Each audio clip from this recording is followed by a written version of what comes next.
Hello guys, कैसे हैं आप लोग। उम्मीद है आप लोग फिट होंगे, ज़बरदस्त होंगे, मज़े में होंगे, बढ़िया होंगे और बढ़िया तरीके से हमारे रिएक्शंस को एंजॉय कर रहे मेरा नाम है होंगे तलहा। इसमें मौसम तो का गाइस, रमन सागर श्री कृष्ण एपिसोड नंबर 143 का पार्ट नंबर 2 लेकर आ जो चुके हैं गाइस गाइस। लास्ट पार्ट था वो बहुत ही इमोशनल हो चुका था कि कृष्णा जी और रुक्मिणी जी वहाँ आए हैं जहाँ पांडव वनवास के लिए रुके हैं।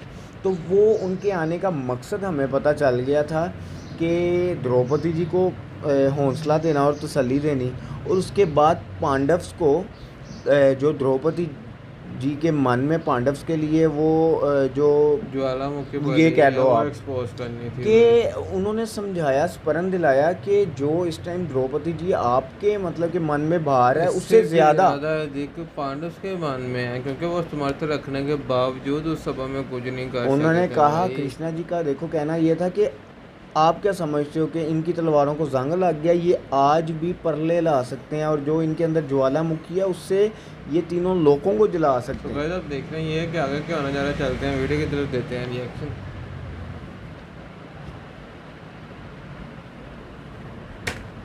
ये चीख चीख कर दुशासन का नाम ले रहे हैं। अरे व्याकुल है ये नाग दुशासन की छाती का खून पीने के लिए। क्या तुम इनकी प्यास नहीं बुझाओगे? अवश्य बुझाऊंगा पांचाली, अवश्य बुझाऊंगा। तुम्हारे ये बाल जो मुझे नाग बनकर हमेशा डसते रहते हैं, मुझे मेरी प्रतिज्ञा याद दिलाते रहते हैं जो मैंने द्युत सभा में ली थी। भूलने भी नहीं दूंगी, और मैं तो मरते दम तक अपने अपमान को भुला नहीं सकती, और आप सबको उस समय तक क्षमा नहीं करूंगी जब तक मेरे अपमान का बदला नहीं लिया जाता।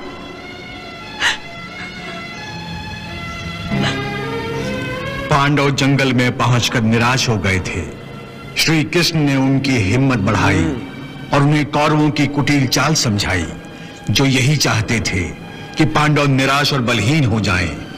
कौरवों की इस चाल को विफल करने के लिए श्री कृष्ण ने पांडवों को बताया कि 13 वर्षों का वनवास असल में तुम्हारे लिए विधि का वरदान है। इसलिए विधि के इस वरदान का लाभ उठाकर पांडवों को अपनी शक्ति, अपना बल बढ़ाना चाहिए।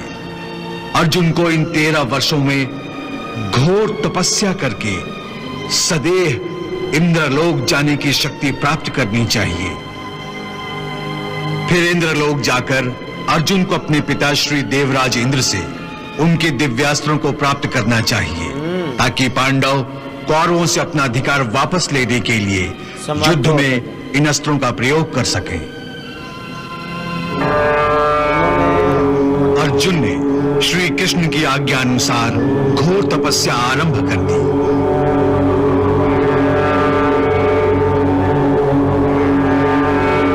उन्होंने एक मकसद दे दिया उनको और पावरफुल करने लगा, क्योंकि वो इधर आकर निराश हो जाएंगे,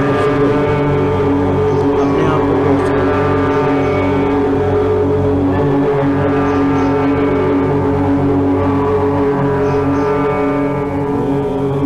अंततः जब अर्जुन इंद्रलोक में सदैव जाने योग्य हो गया तो इंद्र ने उसे लाने के लिए अपना विमान धरती पर भेजा।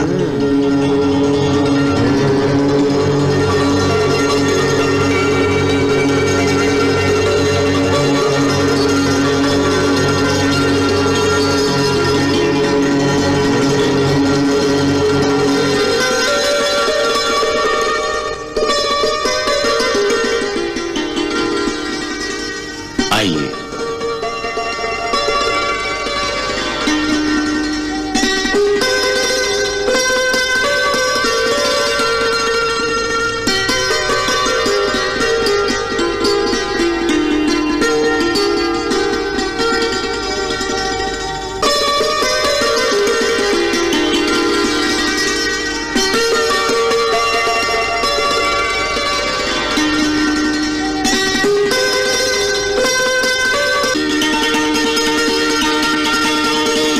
वो अब अपने पिता इंद्रजीत के पास जा रहे हैं, जो अर्जुन है। वाह, इंद्रलोक आ रहे हैं। पुत्र अर्जुन, इंद्रलोक में तुम्हारा स्वागत है।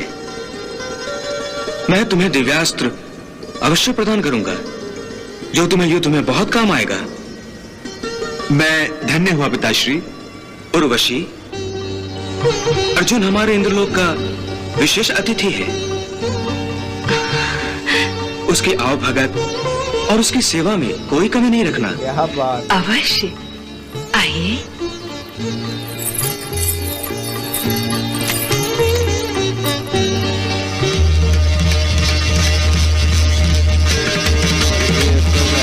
ग्रहण का जो कि उनको अपने पिता इंद्रदेव से प्राप्त हुआ।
जो प्राप्त करते हैं।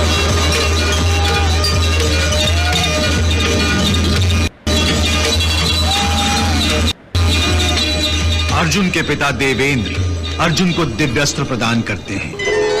उधर उर्वशी अर्जुन को देखकर मोह हो जाती है। अच्छा, अर्जुन की विरह में तड़पती हुई उर्वशी एक रात अर्जुन के कक्ष में जाती है।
देवी, तुम?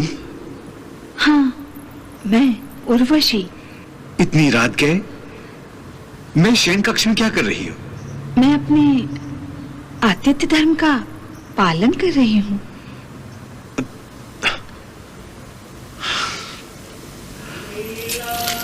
आतिथ्य धर्म? हाँ पार्थ, तुम इंद्रलोक के अतिथि हो और तुम्हारी सेवा करना हमारा परम कर्तव्य है। यही सोचकर मैं तुम्हारी सेवा में उपस्थित हुई हूँ। परंतु इतनी रात गए? ये सुंदर रात, जिसकी बाहों में चंद्रमा अपना प्रेम अर्पण कर रहा है, ये सितारे, ये मदमस्त सुगंधित क्या बुराई है इस रात में? एक मनमोहन अतिथि की सेवा के लिए इससे उचित समय और क्या हो सकता है? देवी, ये तुम्हें क्या हो गया है? तुम्हें मुझसे ऐसी बात नहीं करनी चाहिए। तो फिर कैसी बातें करनी चाहिए? तुम ही कहो ना। मेरी समझ में नहीं आता कि मैं तुम्हें क्या कहूं। समझ में नहीं आता? तुम इतने भोले तो नहीं हो सकते, किसी सुंदरी के यौवन और उसके आह्वान की भाषा नहीं समझ सकते? बताओ, क्या ये मेरे कटीले नैन कुछ नहीं कह रहे? मेरी चूड़ियों की खनक, पायल की छनक कुछ भी नहीं कह रही। देखिए इस आप सुंदर अर्जुन रात आगे के से क्या जाता है। सुंदर संकेतों को क्या तुम समझ नहीं पा रहे?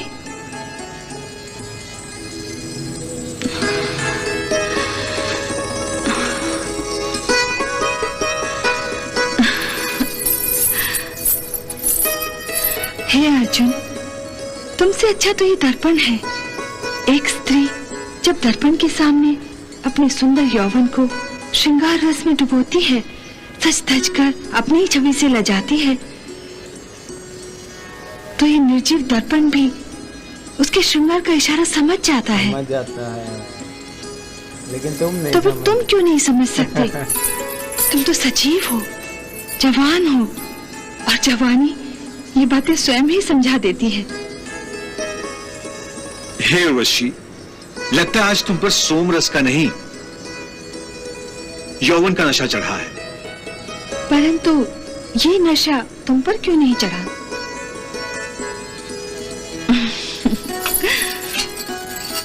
तो गाइस यहाँ ख़त्म हुआ ये पार्ट। तो कृष्णा जी ने अब अर्जुन को एक रास्ता दिखाया है कि देखें, आपने मोहसिन भाई देखा कि पांडव जो थे वो वनवास आकर अपने आप को कोस रहे थे कि ये हमने क्या करना शुरू हो गए हाँ कि ये हमारे साथ क्या हो गया, अब 13 वर्ष किस तरह गुजरेंगे ये सारी के मतलब कि वो अगर इसी तरह वहीं रहते तो उन्होंने और निर्बल होते जाना था। तो इसलिए कृष्णा जी ने उनको एक मकसद दे दिया कि आपने इन 12-13 वर्षों में करना क्या है, आपका मकसद क्या है। फिर और उन्होंने बालशाली होना है और अर्जुन को पावरफुल होना मार्ग है। दिखाया कि आपको किस तरह मजीद बलशाली होना है, कि आपको अपने पिता से सबसे पहले तो दिव्य अस्त्र प्राप्त करने होंगे, ताकि जब 13 वर्षों के बाद आप अपना प्रतिशोध लेने के लिए जाओ तो आपके अंदर इतना बल, इतनी शक्ति होगी, आप अपने दुश्मन, अपने विरोधी को परास्त कर सको। और उसके बाद मोहसिन भाई आप ये देखो कि हमें ये मोमेंट यहाँ देखने को मिली कि वो इंद्र देव जी के पास गए, उन्होंने उनकी तपस्या की, इंद्र लोग गए। लेकिन हमें महाभारत में ये देखने को मिला था कि कृष्णा जी ने उनको भेजा था शिव जी के पास उनकी तपस्या के लिए। जब उन्होंने तपस्या की थी तो फिर शिव जी के साथ धनुष मुकाबला हुआ था उनका। तो गाइस हो सकता है आने वाले पार्ट में मैं यही मेरा क्वेश्चन ये है कि ये क्या वो मूवमेंट है या वो मूवमेंट अभी आगे आनी है, ये आपने जरूर मुझे क्लियर करना है। भाई आने वाले पार्ट में ही पता चलेगा गाइस। तो मिलते हैं फिर नेक्स्ट पार्ट के साथ। Love you.